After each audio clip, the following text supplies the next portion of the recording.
ഒമാനിലെ ദുഖം തുറമുഖത്ത് എണ്ണ സംഭരണ ടാങ്കുകൾക്ക് നേരെ വീണ്ടും ഡ്രോൺ ആക്രമണം നടന്നതായി റിപ്പോർട്ട്. ആക്രമണത്തിൽ ആളപായമില്ലെന്ന് ഒമാൻ ന്യൂസ് ഏജൻസി അറിയിച്ചു. മസ്കത്തിൽ നിന്ന് അലി വിവരങ്ങൾ നൽകാനായി ചേരുന്നുണ്ട്. അലി, ഈ ഡ്രോൺ ആക്രമണം നടന്നുവെന്നത് ഔദ്യോഗിക വൃത്തങ്ങൾ സ്ഥിരീകരിക്കുന്നുണ്ടോ? തീർച്ചയായും ഒമാനിൽ ദുഃഖം തുറമുഖത്തെ എണ്ണ ടാങ്കറിലേക്ക് ലക്ഷ്യമിട്ടാണ് ഡ്രോൺ ആക്രമണം നടന്നത് എന്നാണ് ഒമാൻ ന്യൂസ് ഏജൻസി സ്ഥിരീകരിക്കുന്നത്. ആക്രമണത്തെ ഒമാൻ അപലപിച്ചിട്ടുണ്ട്. പക്ഷേ സംഭവത്തെ തുടർന്നുണ്ടായ നാശനഷ്ടങ്ങൾ നിയന്ത്രണ വിധേയമാക്കുകയും ആർക്കും പരിക്കേൽക്കാതെ സ്ഥിതിഗതികൾ നിയന്ത്രിക്കാൻ കഴിഞ്ഞെന്നുമാണ് പ്രതികരണ സംഘങ്ങൾക്ക് കഴിഞ്ഞെന്നുമാണ് വാർത്താ ഏജൻസി റിപ്പോർട്ട് ചെയ്യുന്നത്. വാണിജ്യ തുറമുഖത്തെ ഇന്ധന സംഭരണ ടാങ്കുകൾക്ക് നേരെ നിരവധി ഡ്രോണുകൾ ലക്ഷ്യമിട്ടതായാണ് ഏജൻസി പറയുന്നത്.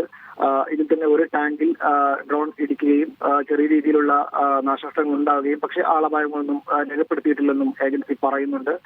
ഒമാനിൽ കഴിഞ്ഞ 3 ദിവസങ്ങളിലായി ഈ എണ്ണ ടാങ്കറിന് നേരെയാണ് പ്രധാനമായും ആക്രമണം ഉണ്ടാകുന്നത്.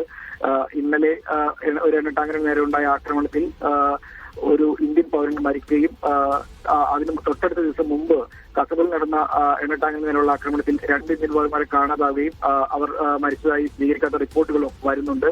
എന്തുതന്നെയായാലും ഇന്ന് ദുഃഖം പോർട്ടിലെ ഇന്ധന സംഭരണ ടാങ്കർക്ക് നേരെ നിരവധി ഡ്രോണുകൾ ലക്ഷ്യമിട്ടതായി ഒമാൻ ന്യൂസ് ഏജൻസി അറിയിക്കുന്നുണ്ട്.